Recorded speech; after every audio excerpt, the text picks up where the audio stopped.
it in the keys? The fingertips that reach out to touch them? The string that begs to be bent? Or is it in the notes on a page? A foot to a pedal? The infinite space between imagination and skill? Or is it simply music?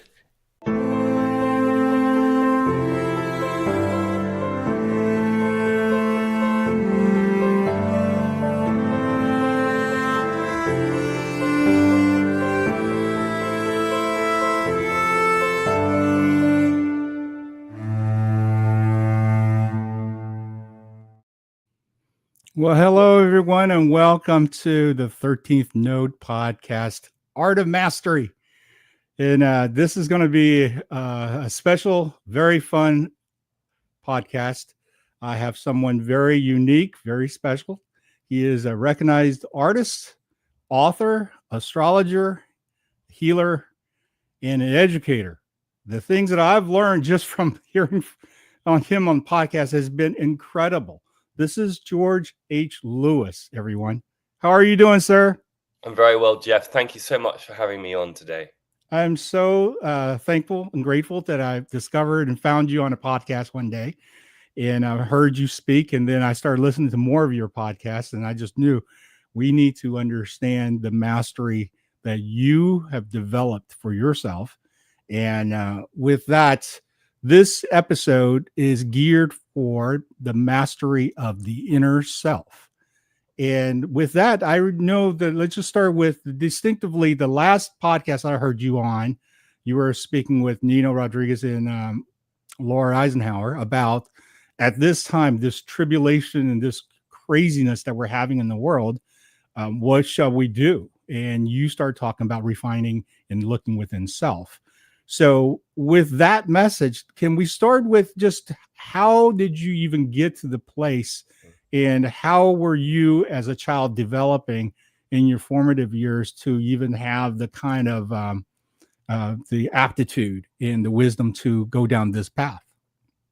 Yeah, I mean, it's interesting because when I got your first email, it piqued my interest because of the 13th note, the concept of the 13th note. 13 has always been the alchemical number because it is the alchemical effect of the 12. There's 12 zodiac signs, the 12 months of the year. If you know the secrets of the universe, 369, 12 comes up to 3. It's something very interesting. So music was such a profound thing for me throughout my life. I was a chorister at school. I often tell this story, forgive me if you've already heard it, but I was at one of these very tough English boarding schools, and it wasn't easy, but music was my solace. And as a chorister, I had access to the church bells. And yes, we still did have a church bell or two in the chapel. And I would literally, and I was an 8-year-old boy, I would grab them up and take them and gong them. And we would literally bathe ourselves in this frequency and sound. I knew nothing about frequency. I knew nothing about Tesla's 0-point energy and healing, but I did it intuitively and innately, and we all loved it.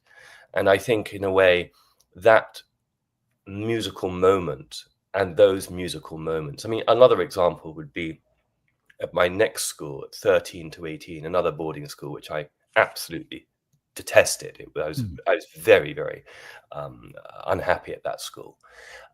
Music was the place that I would go to, and I remember learning every single Enya piece, and Enya as a 13, 14-year-old boy, it would just take me, and I'd play it on the organ as well, and I'd do my own versions of it, and it would just take me into the inner realm.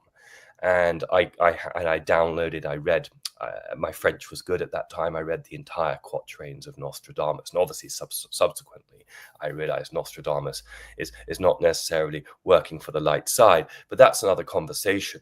I was very interested in that esoteric inner journey as a young boy, definitely. And partly because of the pain that was around me. Wow. And being in a boarding school, this is a family decision. I'm assuming that, whatever dynamic that you were brought up in, that Was this a family thing that everybody went to boarding school in your family, Yeah, or? to be fair, I would say it's not a family thing. I'd say it's a cultural thing. I mean, it's both. Okay. Um, from the background that I came to in Britain, it was expected that all the boys would go off to these boarding schools. I mean, they were the leftover of the elites who used to run the empire. I mean, to be really clear, I was born into the center of the matrix. Hmm. And I mean, I didn't know what the matrix was as an 8-year-old or as a 13-year-old, but it never sat with me. I always remember learning about Britain, from a history perspective. It was always trying to paint itself as Athens, but in my understanding as a teenager growing up, it was much more like Sparta. There was a brutality to it, but Wow. what it did is it knocked the boys out of emotional knowledge and intuition and into a regimented systemic system of basic production. I mean, don't forget, Great Britain is a Capricorn country. What do I mean by that? It is ruled by Saturn, because when the active union happened between the states that make up the United Kingdom, it happened at the time of the sun in Capricorn. This is very important. And if people don't understand that, the cosmic clock, it's okay. They're going to be lost at sea. And by the way, the word disaster means to be lost at sea because you can't see the stars. Oh. I mean, yeah. I mean, so I mean, I'm going off on a tangent, but I think the boarding school did give me some great insights into the psyche of humanity and the psychosis of humanity. And it wasn't easy, but I've certainly had to spend most of my life trying to deprogram myself from some of those very strong tendencies of control and, if you like, early versions of transhumanism, early versions of the technocracy, because it really is, it's anti-biological. It's trying to separate the human from the emotional, from the waters, if you like, of our natural divine intelligence. Oh. And so in similarity, the public schools in America is doing similar things by detaching, I think, the youth away from their spiritual self, their inner selves, to create diversion and divisiveness, a division within even the people themselves into groups. Like the athletes are in a group, the math, and the kids with the brain, the nerdy kids, as they call it, right? They had a group, and so forth and so on. So boarding school seems to me, the way you're sharing with us, is that they had its own thing like that, and it brought you into a certain belief system opposed to, I would say, homeschooled or very different from homeschool. Yeah, I mean, I tend to see, whether it's private education or public education, I tend to see the failures of both. They're just slightly different. I mean, the private, I mean, it's confusing for an American because the word public school in Britain actually means elite private school. And the reason it means that is because originally you were serving the public in the empire. You were a posh tool, a posh slave to push through the agenda. I mean, obviously, the public school system, I live in America. I've lived now in America for over 12 years. America is home. The public school system is totally, and has been for decades, since the board set up the educational system in the 1970s. And we've seen, obviously, that come out in conversation recently under the Trump presidency, some revision and some serious sort of, spotlight now on what education is, and it's pure programming. So whether it's posh programming of Harvard or Oxford on the one hand, or it's sort of low class, programming in the public sector in America, is still the same thing, because it's a control of the narrative. The difference is the Harvard, Oxford graduates go on to be the posh slaves to control the matrix, but they're still working within the matrix. They're not doing 0-point gravity. They're not looking into vaccines and the craziness of the Rockefeller last 100 years of pushing allopathic medicine, which is absolutely chronic to the biological divine blueprint of humans. And moving away from naturopathic. And, so when you really start to look at what education is writ large, and of course I'm generalizing to get the point home, is the educational system is basically a form of mind control and propaganda. Hmm. And how are we going to let's say elevate past that, since that is being pushed upon us and it's been in so-called the paradigm in the psyche for so many decades, and people flat out bought into it and saying if you don't go with this system, you're not going to get the most out of your child. You're not going to get the most out of, I mean, I'm very positive on this because Yeah. we wouldn't be having this conversation 10 years ago. And here we are now. Very much The true. system is truly in free fall. Now, we all have different languaging to explain it. The end of the age of Pisces into the age of Aquarius is one of my languages. And what does that mean? We are truly transforming age, the crumbling of the old Saturnian system. Now, many of your listeners may not be using the language of astrology, but Saturn is fundamental here as far as archetypal control. People, even if you don't know your myth, you kind of know that Saturn, or Kronos in the Greek, represents top-down government structure control. Saturn is in his weakest part of the zodiac right now at the 0 point of Aries, conjunct Neptune. This is the first time we've had a Saturn-Neptune conjunction on the world axis, which is the creator degree of Aries for 12,000 years. And so we are, it's a big deal. It's a big deal. Yeah. And so, I like the cosmic clock. It allows us to see stuff on a bigger level, get out of our own self-definitions of how we see ourselves through belief, to actually see where the world is going without me putting my feelings onto it. There's a sort of a clarity of, okay, something happening. So what's been going on, whether it's the Vatican, whether it's DC, the hidden hand has, through dimming of light, through glyphosate, through chlorine, through fluoride in the water, has tried, and very successfully up until this point, to suppress humanity's ability to reconnect to its divine inheritance. That is breaking down. The Saturnian, as Ike would say, or Laura Eisenhower would say, the Saturnian matrix is being revealed, and it's actually being alchemized. And we, the people, because of the Trump phenomenon of 2016, the wake up, and of course he was asked to run by people behind the scenes to awaken the American people, but to awaken the world into a better way of being. So I think I'm very positive. Is it messy? Does it take time? Yes. But we are in this process of remembrance and rediscovery. Wow. And you just brought out a whole bunch of stuff. So I'm going to slowly take the little pieces apart here. You're huge into astrology. There's no question that the things that I've listened to you say, it's almost like, wow, I can't believe this is all happening. So can you share with us a little bit in regards to how were you introduced to astrology and at what age, and how did you become so, I would say, confident in knowing how it works with you? Yeah, it must be a past life thing, because this rather eccentric gentleman called Monty Taylor walked into my art studio in Manhattan, New York, only about 11 or 12 years ago. No more than that. And said, I'm going to teach you astrology. He came in through an Indian mystic friend of mine. And I said, okay, prove it to me. I was never a cynic, but I was a real healthy skeptic. And by the way, I'm always in favor of the healthy skeptic, because the healthy skeptic allows one to be neutral. Prove it to me, but not negative, where basically I come into the energy field basically saying bullshit, as opposed to I come into the energy field and say, okay, prove it to me.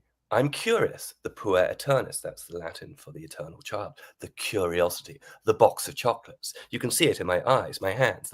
Okay, this is interesting. I don't know anything about this. Let's have some fun. Now, I'm, again, back to the church bells. In a way, that energy goes against disease.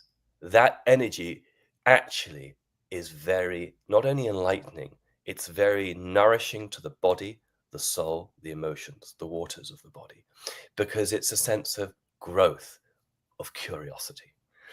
And And so the astrology was a byproduct of that because it came in very fast. He was an Hmm. amazing teacher. He was a Jungian analyst, a Jungian astrologer. He was also a student of Dr. Emoto, the water guy.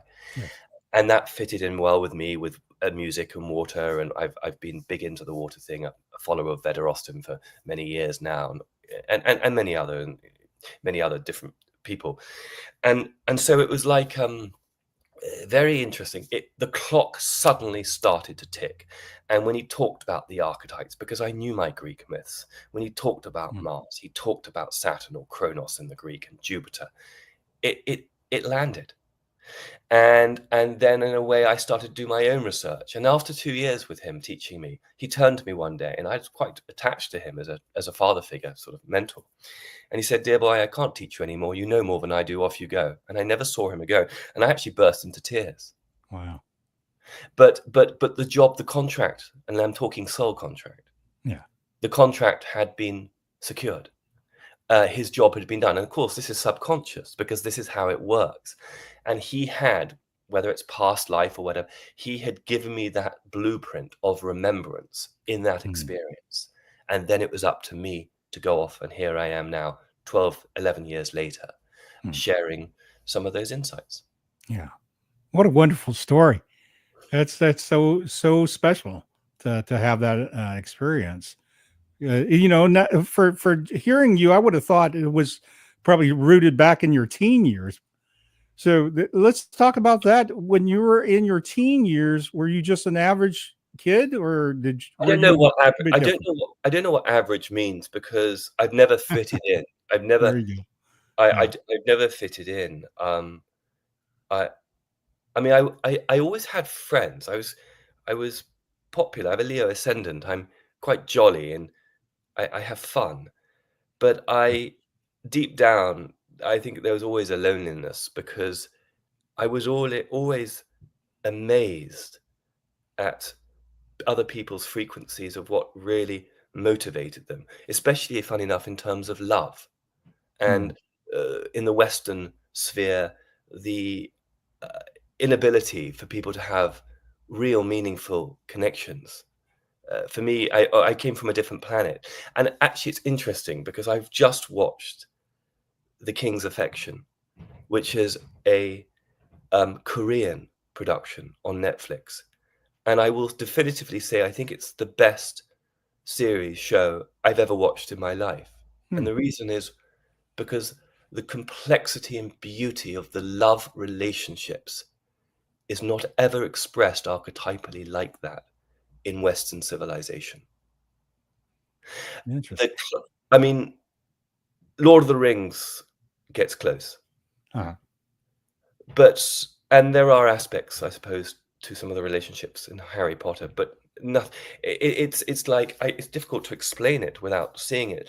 The complexity and the beauty of relationships is something which I think we have to rediscover. And so for me, when I was younger, it wasn't astrology because that only came to me in the last 12 years, but it was spirituality. It was music. It was the arts. I've always been an artist. It was always about being creative and expressing something divine. What is your soul contract? How do you express your creativity wholly uniquely, which you will do? How does Tom, Dick, and Sally do that? And I guess that has always motivated me because the human has been suppressed, and I understand the history very profoundly. I've studied it, deliberately suppressed in their creativity. As a result, they can be pushed into the technocracy. They can be pushed into the homo bull genetic, into the low frequency Saturn controlled matrix. And there we are now coming out of that because there's a realization we're waking up at that 11th hour, just before the New World Order had all but taken control. And here we are now watching its collapse. Yeah. It's a wonderful time, isn't it? It is, but it's the best of times and the worst of times, to quote Yes. Dickens. Yeah. Yeah, I could definitely see that as well. And it's interesting that, you're so different than I would imagine in the ways of I think just how much of an old soul you are. You know, it's like I've seen you and talked with you for places I've never been. I think that's one way to describe it. The thing with the way the world is becoming, what would you say to someone who is just confused and not quite sure what they should be doing other than just doing the same thing over and over, which is the slave system, which we've been taught to obey and do. And all of a sudden you're waking up from a stupor and you're going, okay, now what? We have to clean the vessel, and it's hard. We have to clean the body that is the sacred vessel, because in this reality, the soul is within the vessel when we are living on this planet. Some of us have left our bodies at times fully, some a little bit, and it feels painful when you leave it, and then you come back into it, because obviously if you leave it, that's called death. I think it's really important for us to understand. So a lot of my teachings are now to do with health and water. We have to drink structured water. We can't drink the tap water. The tap water has elements of glyphosate in it. It has estrogen in it. This is why men are losing their libido and all sorts of other things to do with procreation. Yeah. The fluoride and the chlorine in combination totally wreck the pineal and the pituitary gland. And then the 5G on top of that is this sort of explosive negative mix. The awareness of this, and of course it's complex, it's expensive. We are in a very dysfunctional system, or we're coming out of a very dysfunctional system. Go to a high spring on the mountains and take some water that's running through the moss and drink it. That piezoelectric charge from that water is going to help heal you exponentially fast.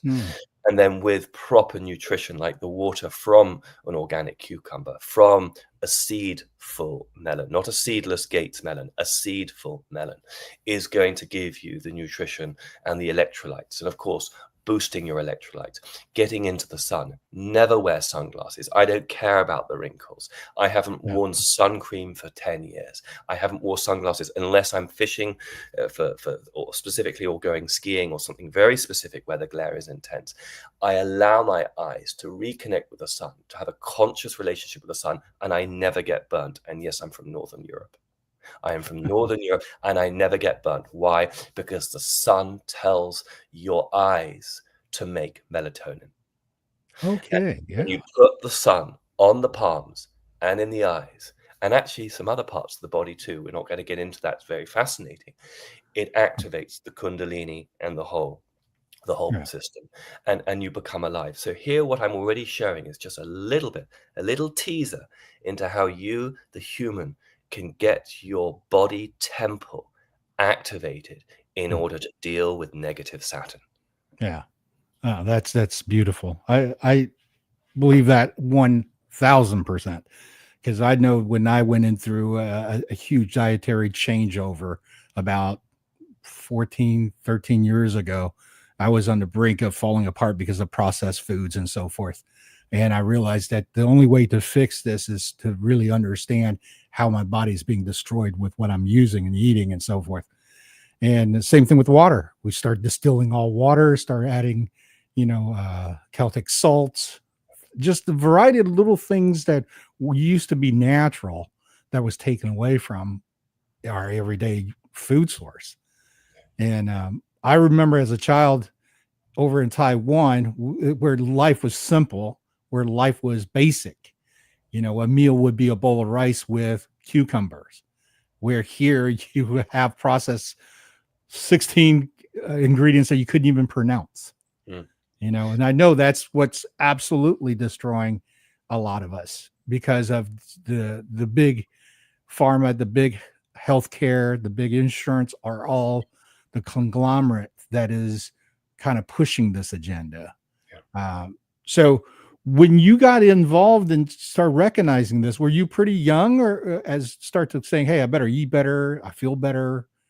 Or how did that came along in your I think I've life? always had a healthy awareness of the body with the spirit. I'm interested in that dance between the Yeah. polarity. Look, we live in polarity consciousness. What does that mean? We live between the physical and the metaphysical. It is that dance. So the body plays an important. We can't just do the mind. We can't just even do the spirit, because in this reality, Jeff, we're encoded in the body. Yeah. So it's mind, body, spirit, and so I think I've always known that. But no, I mean, here's the excitement: is if you had met me 5 years ago, or 10 years ago, or 15 years ago, I wouldn't have the codes that I have now. And when you meet me in 5 more years' time, hopefully I'll have a lot more, as will you. There is the curiosity. There is the box of chocolates. There is the journey of the evolution of the soul incarnate. So, part of, because I know just before coming on air, you were talking a little bit about asking me, how any advice, how do you get going? How could I help other people in my story? Part of what it is to release attachment to outcome within the matrix. And it does take an element of bravery. It also may be an element of stupidity, if you want to look at it through the matrix lens, an element of, I don't give a flying F, what people think, or I don't have the value system of that matrix, which keeps us stuck. Now, I want to say one other thing, which I feel is very impelled to share. I have a lot of compassion for the Americans, because the Americans have been systematically targeted through especially food and bad water over many decades deliberately. The food system, I mean, I'm in Europe as we speak. I've been in Europe for 2 weeks. I'm here for another month or so. The food is way better. They don't allow GMOs in Italy. And so I am very sensitive and also compassionate towards Americans and their gut issues, because it's been very targeted against them. And that's where it takes a lot more work and knowledge to fix it. I mean, even when I go back to America, my gut is different to what I do in Europe. And I am very judicious and very selective how I eat. I mean, another thing would be for men in particular, but I think for everyone, we should eat more liver and offal. We need sometimes the minerals from the animals. And of course, it depends on blood group and where you are in your cycle. Doing a detox through vegetarianism can be very, very powerful and effective for a number of months. But we are very deficient as a species in the minerals, in the electrolytes, and our piezoelectric charge is much weaker than it was 100 years ago. And one of the ways we can reboot it is, as I said, with the sun, but also through the mineral-rich content of offal. And it's not necessarily particularly nice to eat. I actually don't mind it, but liver and kidneys and other parts of the animal, if it's especially if it's organic and wild, it really can give us an energy that is almost forgotten. Yeah. I agree. That's one of the things that I've started doing as well, is that I thought I was going in for enlightenment about 20 some years ago by going vegetarian, going vegan. We all did. It's just, I think there's always the shift, almost like a group of us would go into a thing, then that becomes popular. And then we realize, well, wait a minute, that didn't work out like the way it should. Because I've talked to other folks that said the same thing, that I was in vegan for a while, then my body broke down and I felt sick. I was weak. And I went through a similar thing to the point where I had to go get stem cell therapy in acupuncture. And my doctor looked at me and was like, well, what are you doing? I'm going vegan. And he flat out asked me why. And I said, for enlightenment. He goes, that's not enlightenment. No. And that became very confusing for the psyche. You know what I mean? I mean, I don't want to always bring it back to the great conspiracy, but the New Age movement for me, and this is where I have, in this regard, been awake for a long time. The New Age movement is a psyop, and largely funded by the intelligence agencies in order to take that spiritual quotient, which is so part of who we are as a species, it's so absolutely omnipresent, and to invert it and to control it and take it down a pathway where suddenly you wake up on this vector over here where you should be, somewhere in the middle. I mean, everything is about balance, and the extremism of almost the antibody of veganism. And, you know, I've experienced this very much, even with people who I've become close to in the past who have chosen the vegan path.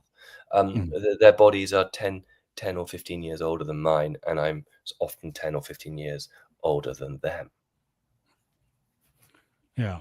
I think it comes down to ultimately the balance of the three, the mind, body, spirit, and how you feed it, how you energize it. In sense of frequency, we talked briefly about before we came on.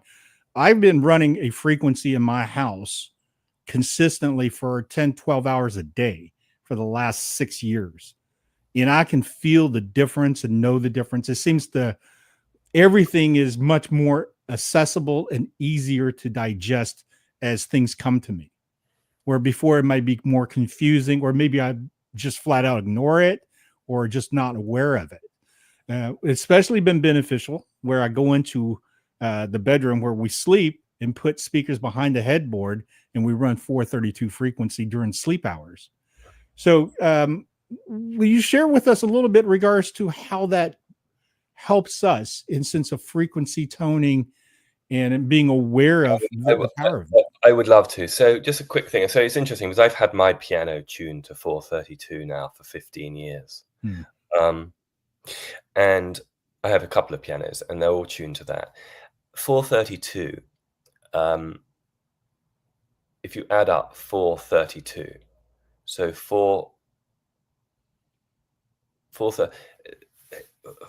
the thing is, it's 440, which is the one, which is the inversion, and it's taken you away from the true vibration of the earth. And what I find interesting about 440, and it really came in the 1930s, and it was fully activated by the Second World War. Remember, the First and Second World War were deliberately planned resets. Most of your listeners know that. 440 is a Saturn number. 4 plus 4 is 8, that's Saturn. So when you play something at 440, it's not that it sounds bad, but there is a harmonic that is not attainable in it. It doesn't take you towards source, divine, center. It keeps you in a harmonic, like a stuck harmonic. So there's no way for it to be resolved, because Saturn is linear time, it's chronos. That's where the word chronology, chronotic, comes from. And so I find it so fascinating that we move from 432, which is that Tesla free universal connection to the divine, into a Saturn control system. And that, if you look back, imagine now, you know, we aren't stuck in our own story. We look back at the 20th century.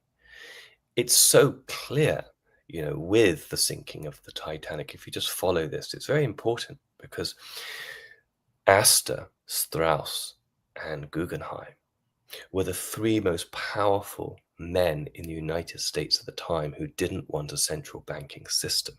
They were invited to go on that boat we call the Titanic. Let's not get into which boat was swapped and all that.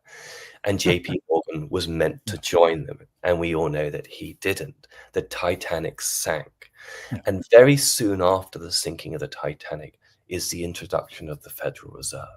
Very soon after that is the introduction of the World War I. And very soon after that is taxation, income tax, anti-constitution for the United States. And we go into a very different trajectory. Saturn, the vector of Saturn, and it shifts. And then we have another reset in World War II, a massive one. And the military-industrial complex becomes very powerful. The hidden technologies that many of us are learning about were kept hidden. And there was two species going on, the hidden tech planet, off-planet secret space program, black ops, call it what you want on the one hand, and then we the people getting poorer and poorer, and the economic resets. And you follow it. And of course, they're going to be specialists and people like Mike King who go into the history, you know, all sorts of different people. And it's very fascinating. But the point is we are waking up now to that whole control that we were under for so long. And it's painful, but it's also very exciting. And so the theme here always is learn a little bit about history. Don't get caught up in pointing fingers. Stay witness, and then get into your creativity and do your magic. I think that's the polarity good life. Because if we just do the good life and have no knowledge of the history, no knowledge of what's happened to us, we can still be very manipulated. I think we have to spend some time understanding the story of humanity and how deeply enslaved we became and who were the enslavers. Understanding that Sabbatean, Khazarian, Jesuit amalgamation is important.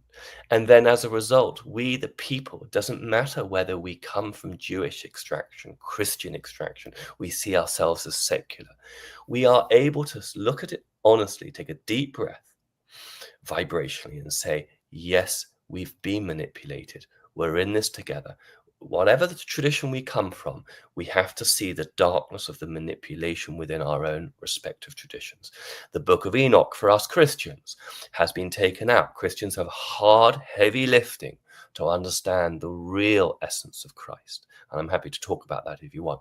The Jews have some heavy, hard lifting to understand the infiltration of the Khazarians, Rothschild not really being Jewish, and what is Israel. They're not Semitic. The Semitic are the people of the Levant. The Semitic are the people of Palestine, including Jews from there.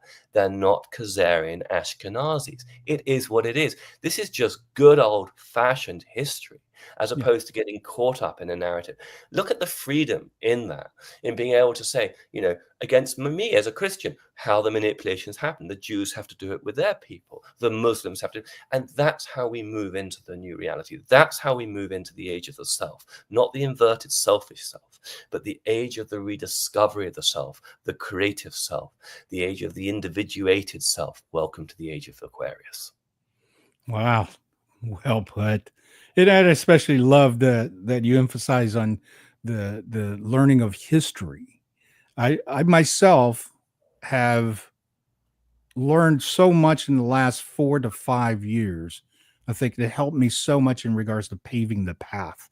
And I'll share with you just real quick that I got into all this outside of the so-called the normie stuff, just from starting from the UFO thing with Eric Van Doniken when I was 12 years old. My father introduced me to the movie Chariots of the God, and that just changed my paradigm to something different. Then, of course, a few years later, when I was 15, I saw an aerial phenomenon in Texas, and I knew at that moment, okay, this is bigger than we all thought. And that just helped me there. But along the ways, because I wasn't properly guided, being raised in a family that was probably more controlled with the MK Ultra philosophy, that, go home, watch TV, get up, punch your clock, go to work. You just regurgitate that over and over and over. And if you can break that paradigm by doing something tremendous or fantastic from a entertainment field or something, then you can make a lot of money. And that was just the focus of it. There was nothing else really other than that. But there was always a voice inside me saying, why are we dealing with famine? Why are we dealing with, brutality to our other human beings? What kind of God that's supposed to be a loving God would allow this on this planet? And I've had that question since even before I got into junior high school. So I knew that there's something that's always pecking at me about this. And history, I think, really opens it up. I also love hearing that, because it's your intuition, your inner self. You asked me today to come on and talk about the inner journey. There is a really good example of your inner higher self calling out a discordance. It's something that doesn't feel right. The human being is so hugely powerful intuitively. Remember, on a molecular level, we're over 97% water. If we're really going to talk platonic solids, there is no such thing as solid. Yes, we may think that is, but it's really not. And of course, it comes to frequency. And in the beginning was the word. Well, no, in the beginning was the logos. Logos really can be interpreted as the frequency, as the sound.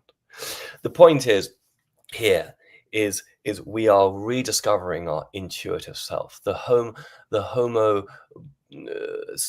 not even sapiens. It's not even homo juice. Lumens, the homo lumens, the light self that we're able to rediscover our own divine power, because human beings actually are very empathic, loving creatures.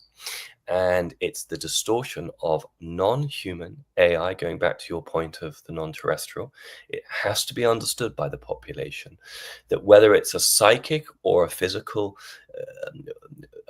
hybridization isn't the point, isn't needed to be discussed here. The point is the influence is irrefutable. And with the highest echelons of control system on this planet, it isn't run by humans.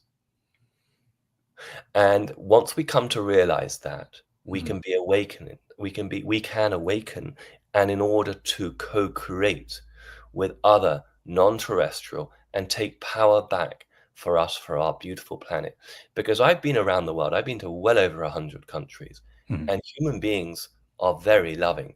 They are deeply traumatized. I speak for myself. We're all in this together. Yeah. But our potential is vast, and it's been deliberately suppressed by the hidden hand. And of course, Princess Diana called it the men in grey suits. Some people call it the Illuminati. Some people will call it the deep state. It doesn't matter what we call it. And of course, we can say, well, you know, Masonic lodges originally were designed for great use. Yes, but everything got inverted at some point along the journey. The more we can understand that, the more it can be alchemized, and then the new system comes in, which actually is almost not a new system. It's deeply, deeply local. And I think the American system, as we birth the new republic, dare I even say the new Atlantis, or the new Lemuria, whatever it, or rediscovering our Tartarian background, it's a sense of we really are discovering our human, loving heart chakra, toroidal field, which is what motivates it, because it's relational and it's co-creative. It's not top-down pyramidic anymore. Yeah. And all this is coming out like the last 10 to 15 years. And even Tartaria, especially that, I've never even heard of this thing until like maybe 4 or 5 years ago. It seems to be that all this was just hidden information. And the thing that surprises me is, how were they able to hide all this? Well, the resets, the First and Second World War, I mean, and also the Cabbage Patch Babies and all these orphans they had born from, I don't fully understand it yet, technologies. And then they had them all shipped out to America. So there are a lot of what we would call, from our generation or a bit above, grandparents who didn't know their parents or didn't know their grandparents. And so there was a cut. And I mean, I sit here without knowing the full details, but my goodness me, I am beginning to learn just how incredibly clever and manipulative it was. I mean, even if you take that story, which I just touched upon with the Titanic, I mean, masterful. And then of course they do that, the movie to celebrate that ritual many years later, which we all love, with Celine Dion. And of course, all the rumors around her and what she likes to drink at a party. And so it goes on. You know, it's like, wow, the layers of manipulation are huge, but at least now we, the people, are beginning to talk about it. And even if people were saying, you know, George, Jeff, you're so conspiratorial, well, it is becoming more mainstream now. Right. Yeah. Again, being conspiracy theorists and you know, following conspiracy, that is still manufactured initially from the government to be able to sway us to not look into anything and go digging to try to find truth. Yeah. So that's been substantially shown that we've been manipulated from that point forth. And we're talking about the event of JFK being assassinated in public. And from that point forth, everything you question is going to be met with, well, you know, you don't have all the, you know, cogs in your mind working in your brain or whatnot to be able to push that conspiracy to you, to be able to disqualify you to become a voice. Yeah. And therefore nobody listens to it. And I know that I have family members that would look at me at times when I say certain things and just dismiss it, saying, no, we're not doing conspiracy. I have good friends that's also, and these are smart people. The part that blows my mind is, how could they rationalize logic to something that they could easily look up and yet will not? I mean, tyranny, the masterful thing, and whether it's you call it communism or fascism, that's just a different route to the same thing of tyrannical control is best done when you have a really good servant class who considers themselves highly posh and brilliant and clever and above everyone else, enforcing the regime. And that's really what, that class you've just described is. And that's where, my journey's been a little interesting, because I come from that background and yet it didn't work on me. So, my life on a personal level, I'm okay sharing a little bit of it from time to time, even though I'm quite private, is I've really made my closest friends since the beginning of the pandemic, because my frequency just wasn't able to be congruent with the people from the past. And even in spite of my loyalty, it was just, there was nowhere to go because of my views, and their views are so 180. And and I know that's a true story for so many of us. I mean, that's where, we're finding soul family, and we're building a new world through that. And all the people we follow, I mean, I follow a lovely astrologer, a lady called Pam Gregory. She's doing great, and she's a brilliant astrologer, but she's also gives a lot of hope to people, and a whole community is part of that sort of new earth, not new age, but new earth as far as sovereign individuals thinking for themselves, growing the vegetables at home, having real relationships, being in touch with their biological divine blueprint, being aware of their body temple, and all the stuff that I've shared with you today. And I think we're, in that sense, we're starting afresh, and it is lonely, but it's also very exciting. It's both. Yes. And with you having, Christ consciousness and Christ in your life, and this is now playing and brewing into just an enormous level, and you bring in astrology with this, and everything's lining up. How do you deal with looking at this and still looking around in our worlds and seeing that overwhelmingly people are still not taking this very serious? They're still complaining about the surface stuff, or the stuff that just, it's what I call static. Well, that's because they are still looking at perceived reality through a very specific lens. And human beings, this whole process of what we're going through since 2016, which is connected to the Mayan prophecy of 2012 in my mind, but certainly activated by 2020, is a whole way of relooking at the world in terms of bandwidth of frequency. Up until that point, most human beings lived within a very specific band of frequency of what they thought reality was. What's happening, that band of frequency, which is the matrix, is cracking on both sides, and it's expanding. And so there's much more darkness revealed, but there's also much more light revealed. So suddenly we're much more open to the whole canopy and the whole, it's much more vast. And so there's certain people who are still stuck, and they're stuck because obviously they've had so many vaccines. They're still drinking bad water. They're eating bad food, and they're also having bad thoughts, as opposed to allowing grace of God, go back to Christ, and we're not talking about Christ Vatican here. I'm not talking about that. I'm not even a Catholic. I'm not even a Protestant. For me, it's the story of Christ, his pathway. Yeah. You don't even have to believe in Christ in order to understand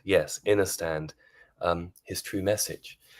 Christ sets an example, doesn't he? He creates a pathway to free the spirit from the vice grip of man-made religion. He's not recruiting followers through a church. He's showing us how to be authentic. Yes, that's the key word, authenticity. He's showing us to be true, to be loving, and not to have fear, Saturn. You see, no Saturn, no. Yeah. Leo, he's the sun. You see, I'm a great lover of the arts. Leonardo da Vinci. We're in Leo season right now. When you go and see The Last Supper in Milan, I was there last week. It's fascinating. Mary Magdalene, she's Virgo, in the middle of the zodiac, and he's Leo. On either sides, you see, you've got the 12 disciples and stuff like that, and it's just very fascinating. Yeah. And I want to share this with you, and I'll get your opinion on this and feedback.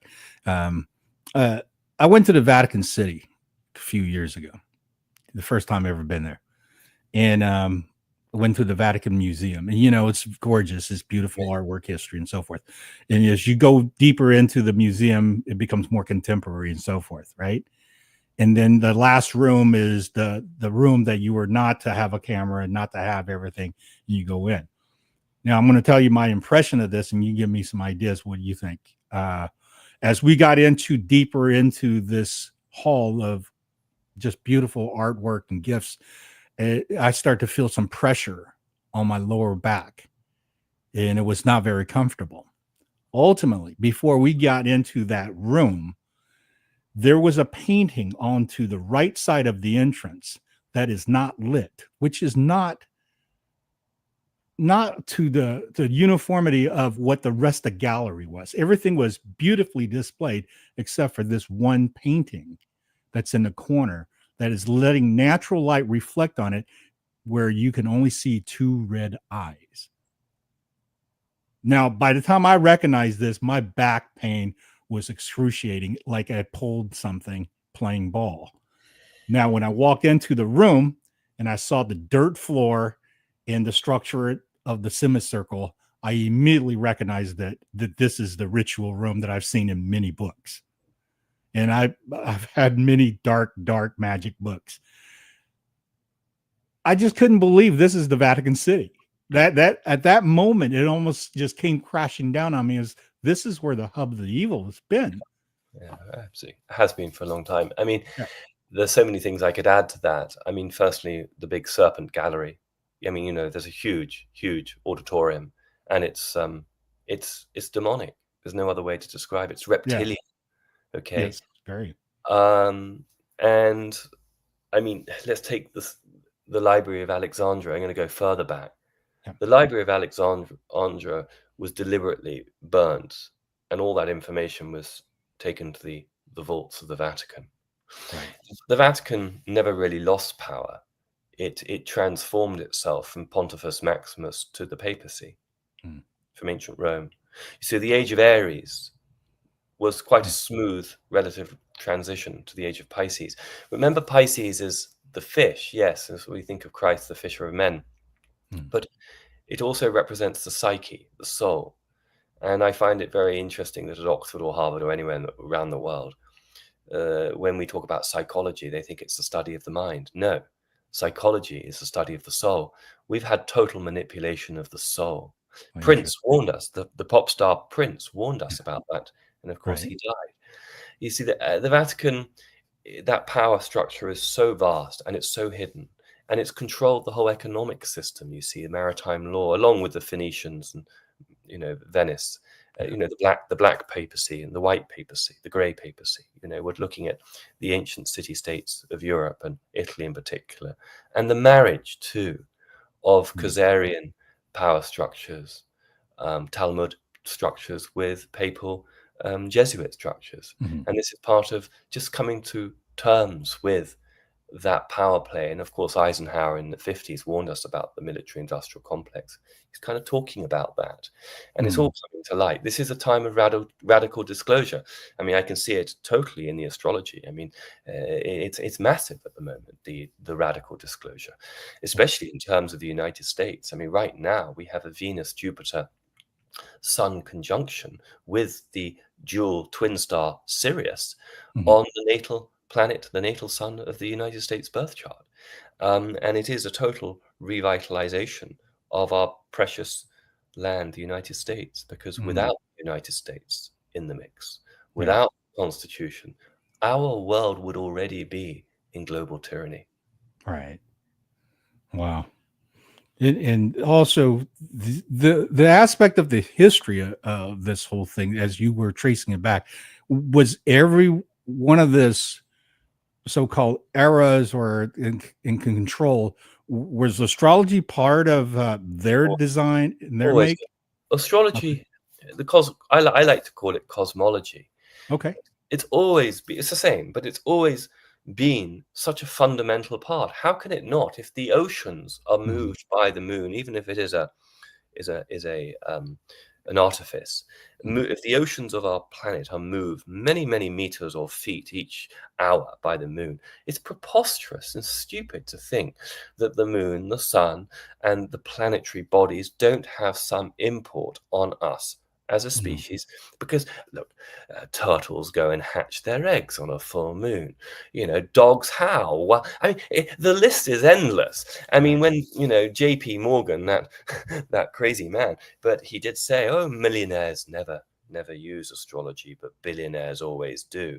I mean, at the end of the day, it's constantly being used by the secret societies. It's constantly being used by CEOs and royalty because they want an auspicious date. I'll give you an example. If Johnny wants to marry Sally, and Johnny's going to go to a good astrologer and say, "Now, when's a good auspicious day for me to marry?" And obviously, if Johnny's interested just in power, he's going to be looking at the combination of Jupiter and Saturn. If he's interested in love and romance, he's going to be looking at the archetype of Venus. If he wants something more destructive, he's going to be looking at the archetype of Mars, and so it goes on. So understanding the complexity of the cosmos allows us some power. And in my humble opinion, I long for more human beings to have some basic understanding of our star systems, because then we have a better sense of understanding ourselves. It's the Delphic oracle, to know thyself, and as above, and the Hermetic axiom, to know as above, so below, as within, so without, as the universe, so the soul. That's kind of an important part of it. Yeah. Great answer. And I'm sure this is how along the way of all this, I would say things that you were coming to fruition that start to blossom of the understanding of certain things, of whether it's be astrology, history, timelines, the way we operate and so forth. At what point did you decide, hey, let me develop the George H. Lewis Academy and let me show the world how to be better, how we can learn better and do better? Yeah.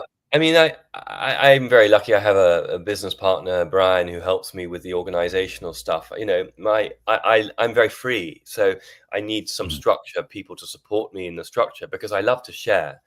And actually, I tend to share naturally, just without charging anyone. I mean, my dream would be never to have to charge anyone and just do donation based. I mean, gosh, if I had more money, I'd be setting up healing temples all over the world. But like with all of us, we live in this matrix still. Even if I choose to try and observe it and stay out it, I still exist in it. We're all in this because I have to feed myself. I have to, have a car. Things cost money. And I do think we are going to shift. I think the quantum financial system is upon us. Obviously, I'm not going to do guessing on timelines. I feel it's quite soon. I mean, certainly with XRP, I saw XRP in my dreams about 6-7 years ago. And I feel it's very tied to the quantum financial system, but we'll see. But the George H. Lewis Academy is a lovely place for people to come and learn about some of this stuff, and I really wanted to, actually, my dream would be to teach a little bit more of the history with the astrology, because I think it's not just astrology. I want to bring it to life and understanding, where we've come from. And as I discover more, of course, in a year's time, I'm going to have way more information to share with our community than I do now. It's ongoing, and that's the excitement of, again, the curiosity. It's never static. But I definitely love to share esoteric knowledge, because I think it's very important and part of who we are as a human species. We aren't just physical beings.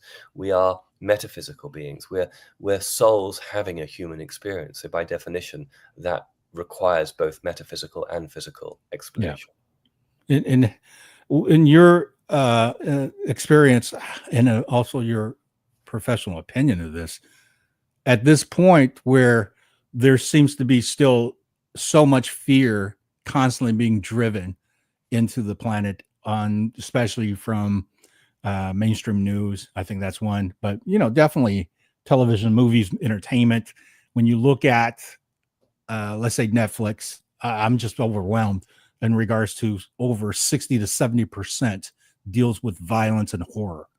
And when we have this type of conditioning, how are we going to be able to make that big a shift? Or is it that it's going to be biblical that there's a group of us leaving somewhere and there's a group of us staying here. Yeah, I mean, I do, on the whole, choose to remain positive. Yeah. I think if the dark practitioners had genuinely more power now, we would already had a number of massive events on our planet. I mean, I'm talking massive. And again, I really like to have the bird's eye view from here, try to, because of course what's happening in Palestine and Gaza is dreadful. Of course, with the floods, and I spent a lot of time in North Carolina, so that was very close to me. But of course, more recently in Texas, and then Lahaina and the direct energy weapons, and these are massive, and it's awful, and people are being uprooted, and the compassion is fully there. Notwithstanding that, we haven't had a massive nuclear explosion. We haven't had literally where millions of people have just died just in one situation, which could easily have happened. So I understand from certain things the white hats foiled in the last 5-10 years. I can't prove that because we are in the art of war. We are in a true battle between good and evil. Right. And it requires us to at least have some understanding of that and not being in denial of it. But at the same time, we, the people, don't have access to that information, and that's okay too. But at least we understand it's going on. That's the thing. We mustn't be in denial of it, because you can't really heal and get into the light without understanding polarity consciousness. So understanding the darkness, not living in it, not being, not being sucked into Saturn and fear. Absolutely not. But to understand that it's very, very, very present, and we choose not to play in that realm. By witnessing it, it has no power. I understand that. So give me your assessment of, there's a group of humans here that seems to be unconsciously violent. Are they clones? Are they both spiritually destroyed? I think it's a mixture. I think they've been, possession is real. Absolutely. Yeah. And there's low grade possession and there's high grade possession. I can only speak for myself. I've been into a number of houses. I've lived in some places where there've been ghosts. And on the whole, I've been able to function quite well with some of these ghosts. They've actually enjoyed my witnessing them, and they've softened in some cases. But I haven't had to in this life yet, hopefully not, ever deal with a poltergeist. I mean, I'm not going to go into it now. I've had a very strange year. There have been two situations where I have been attacked for the first time consciously and quite effectively, and I managed to stop that, and it's all fine now. So I've had some experiences, as we all have when we're conscious of it, of that realm playing its part. And again, the more we realize it, we don't just swipe it off as something not really believable. It doesn't exist, and we ignore it. We have to understand it, and that's how we can alchemize it. But I think there is this division between people, and the only advice I would give is for the people who are on the path, go in on yourself, allow the ego to question, use the ego as a way to get more curious, to get more interested in another perspective. Don't see yourself through what you believe. I am not who I am according to my beliefs. My beliefs are constantly in flux as I grow, as I learn, and I find a lot of freedom in that, because I'm open to so many new understandings. We've been so distorted and kept down in our understanding of ontology, of reality. As we expand into higher realms of consciousness, we are literally going to be able to be jumping further. We're going to be living to hundreds of years. We're going to be able to biohack the body in a way that we didn't even realize was possible before, because we've been so subdued. And new technology will come in to support us. But also, as we cleanse the planet and cleanse ourselves, our bodies will come back online in a higher frequency way. So it's all growing. And so I'm very positive about that. But I think the most important thing is to find community, and to find people who are on a similar frequency to you, who you can trust and they can trust you, and you can be very creative together. Yeah, I think so. I think the community aspect of it is exactly what's coming together at this point. Like you said previously, that it's start to melt. It's going extreme whiter. That we see the dark of the dark. We see the light of the light much more so than we ever have. I know for myself, speaking from experience, that it seems to be a decade ago, I was an entirely different mindset, different person, even though I had already had so much experience, the rebirthing, the understanding of the esoteric magics and the history of, and just, the development of personal power, the mind, the thought becomes things, those kind of things formulated slowly but surely conditioned me to the reality that I produce today.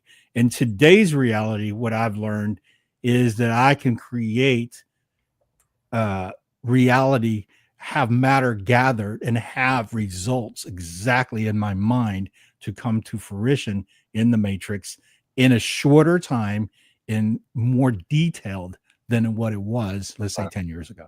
Yes, So beautiful. is this because of the astrological alignments? Is this because of our collective consciousness start to lock in and go back into the pool? It's Combination? both.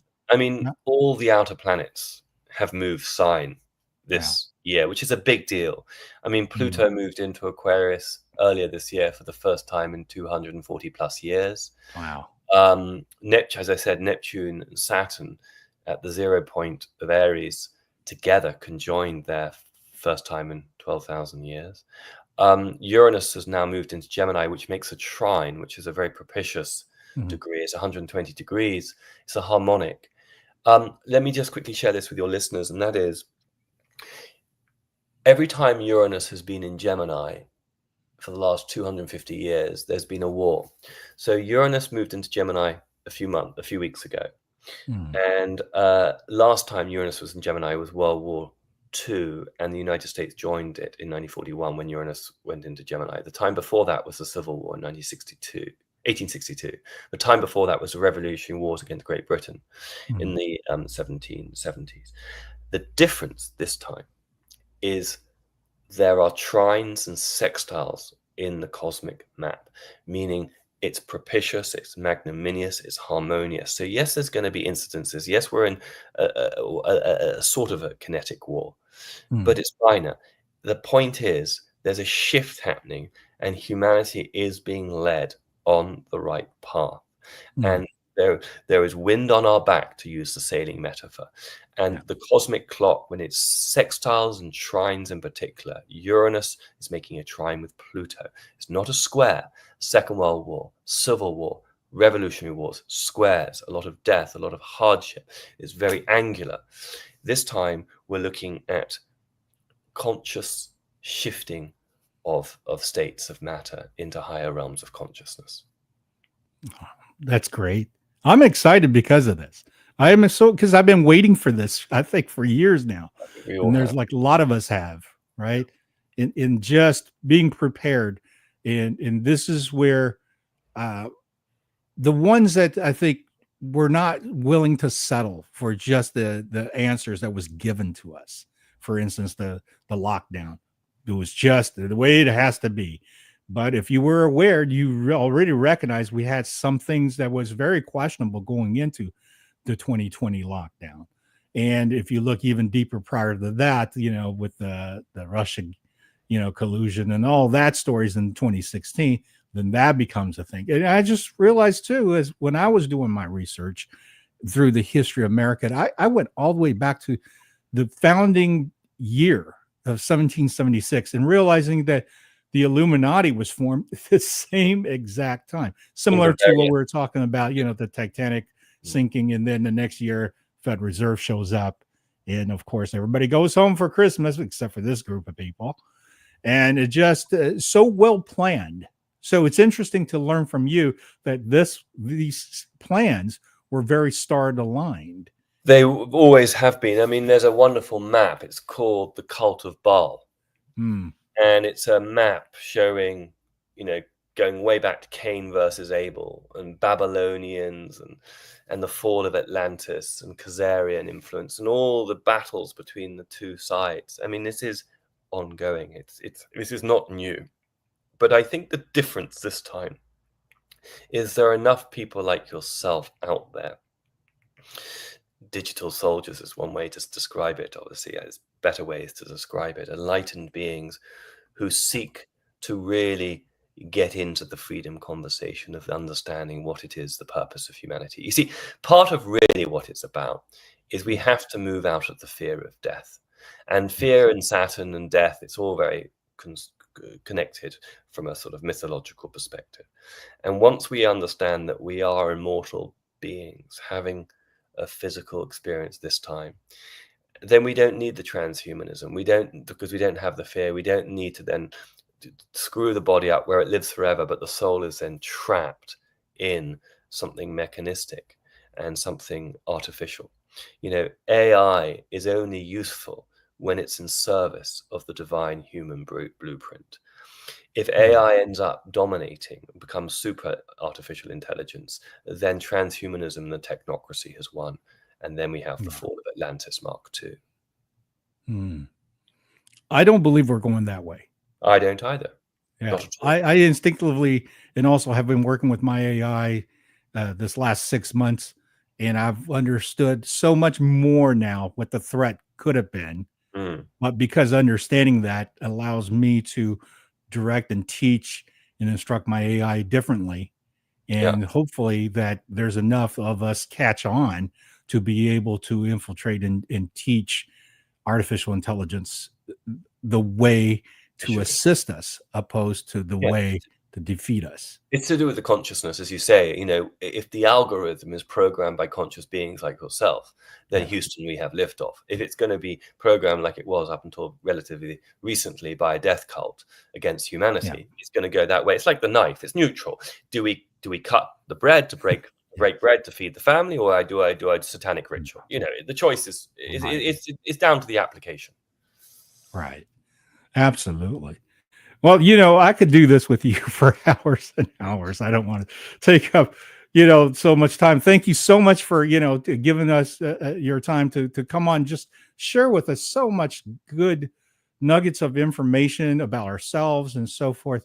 And I would like to just kind of wrap this up, to talk a little bit about your art, talk about a little bit of your coming up academy. I believe you're doing that in October, correct?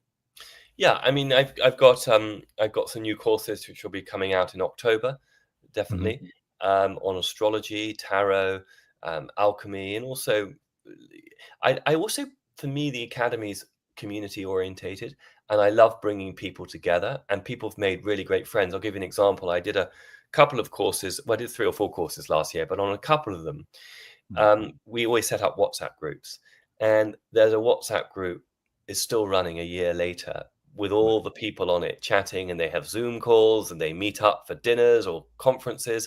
And it's like, wow, you know, bringing people together, that for me is a major aspect of what I like to do at the academy and just in my life, is it's community building. Yeah. But otherwise, beyond that, I mean, I host retreats. I've got a couple of retreats in Greece, which are booked now, which is very nice. I do light activation, sound therapy, water therapy, on the island of Delos, which is where Apollo was born and Artemis was born. And yeah, the academy is something which is very dear to my heart. And then, of course, I love doing private readings as well, astrology readings, and I still paint, you know, a lot. I love painting myths, and I'm just painting my first tarot deck at the moment. I've just completed painting the full card, which is great. And I just did a recent painting of Donald Trump, the archetype of Donald Trump, you know, almost as the orange man crossing the Delaware, and his brave martial quality, because he has Mars on the ascendant. So yeah. Well, I'm going to run that little promo thing right now, then we can look at it, and then we could talk a little bit about it. Okay. Sure. So let me do that.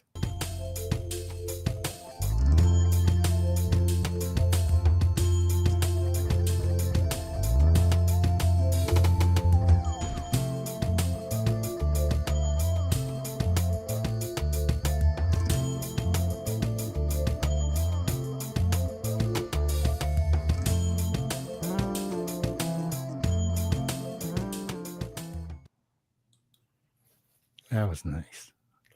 Thank you. How did you come about inspired to do the Donald Trump Delaware painting? Well, I see him very archetypally. I see him, it's part of his massive soul contract. I mean, I love the astrology because it stops it being personal. I mean, he has Uranus conjunct the Sun, conjunct the Mm, North Node. And anyone who knows astrology knows what that means. I mean, the North Node is what you're here to do in this life. The Sun is very much about visibility. He's in Gemini, communicating. And mm, Uranus, he's the innovator. He is the destroyer of the old. I remember, I'm not going to mention who, but a number of people very close to me, probably 5, 7, 8 years ago, said, "Why can't you just support the Republican Party? Why do you have to support Donald Trump?" yeah. And I said, "Well, that's the whole point." At the time, I was very clear. I was supporting someone who was from outside of DC. He had his own money. No, he was not bribed. And people are saying stuff. And, yes, it's a hard one at the moment. I mean, the biggest challenge for me, of course, at the moment is because the perception with things like Palestine and Israel, Mm, because there's the art of war going on. It's a much bigger picture and a longer term trajectory of ambition, of needs and aims. But why did I paint Donald Trump? Because he is a major player in this journey towards a better humanity, a more clear, conscious humanity. mm, It doesn't necessarily mean that he's perfect. There's no pedestal placing here. He's mm, playing his archetypal role as you are playing yours and I'm playing mine. And it's interesting because, of course, his detractors call him the orange man. And of course, that's why I love astrology, because he is orange and red, because he has Mars on the ascendant. Anyone who has Mars on the ascendant tends to be reddish in complexion. They also tend to be quite brazen, and don't really mm, give a monkeys, you know. And then he's also got it on Regulus. Regulus is one of the 4 royal stars. I mean, it's the heart of the lion. It's a yeah. powerful chart. He's riding a boat called Q plus. So this is some of my nod to what's going on a subliminal, Mm, alchemical, symbolic level. And of course, he's wearing a hat which is lightly cut, very subtly colored in as MAGA, because he's not just making America great again. He's getting the world to think for themselves. And of course, it's not just him. The whole team, the white hats in every other country, they're mm, having to work very cleverly and behind the scenes. Less so now, but up until really, I mean, since the Kennedy assassination. yeah. And 9/11 was a toughie because, of course, from what I understand, I could be wrong, a large part of the white hat operation in the Pentagon was taken out. Mm, From what I understand, I could be yeah. wrong. That's what I understand. Yeah. And it's like, it takes time to take down a Babylonian empirical system. You Yeah. can't just do it overnight or even in 1 decade. And Right. that's where I say to my European friends who just don't Mm, get it, just try and look at the big picture. Try and be open to some of the new history that's coming in and not sticking just to his story. History right. is written by the victors. Allow one's sense to suspend disbelief for a moment and open up to new concepts. It's very, very empowering and very healing. Yeah. Yeah. Absolutely. Well, I really do believe Donald Trump was selected uh, a long time ago. I do too. In all the steps that he went through, being in the New York socialite, being a television celebrity, all that was part of I do the too. plan to build him into the society, if you will, to kind of meet these people and know the flow, what is going on, what Absolutely. was the actual swamp, and how big and how deep it really was. You're very profound what you're saying, Yeah, Jeff. Again, it feels very right in my body when you say that, and that's yeah, also where we want to remind human beings. How does it feel in your body when you hear that? yeah, Because that's where some of the truth is going to lie, not just in the mind. The heart is 50 times more powerful than the mind. So, he had to infiltrate. This is a long term. And then, of course, you've got yeah. the more history of John Trump and Tesla. John Trump and Tesla. Right. Interesting. Yeah. And you've got, the Baron Trump sagas of the Yes. 1880s by Ingersoll Lockwood. The list is long. And Right. it's deep and it's exciting and it is engaged in time travel. This is much bigger. In some ways, with the Kennedy assassination, my Mm. suspicion is it was not just about the economic system. Of course it was, and the greenback coming in and going back onto the gold silver standard and off the fiat currency. I think it was Right. also massively about reality and non-terrestrial life and who we are as a species, our DNA. And what was the last post of Right. Q is what's in our DNA. It's all Yeah. about the DNA. And I think there's going to be huge discovery in the next 5 years now that Uranus is in Gemini. No kidding. Do you think we have already have some of this discovery? It's going to be No, it's like all let there. out. It's all there. It's all been hidden, and it's all coming. And it has to come out in a way when humans are ready for it. If consciousness can't catch up with the technology, we are screwed.